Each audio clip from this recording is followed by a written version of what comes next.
Welcome to our 90 Days of Hope campaign.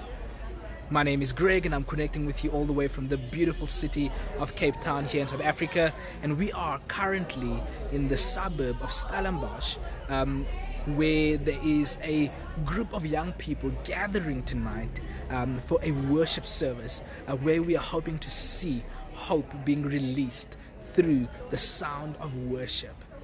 How does worship inspire hope in your city during this month? I want to invite us, let's just bring our hearts under the truth of that God's name is the name that is higher, that is greater, that is more powerful than any other thing that we can hope to imagine.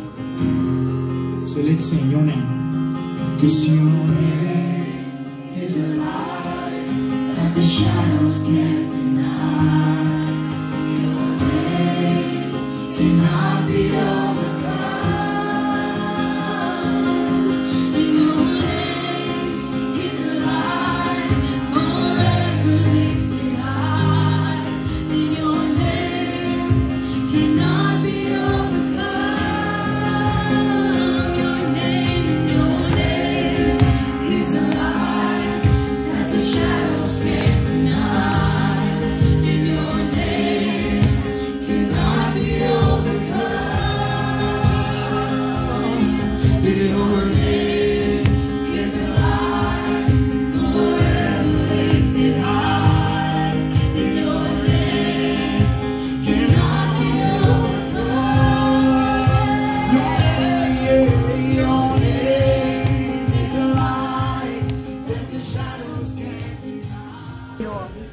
Worship is a place of rest, like nothing else.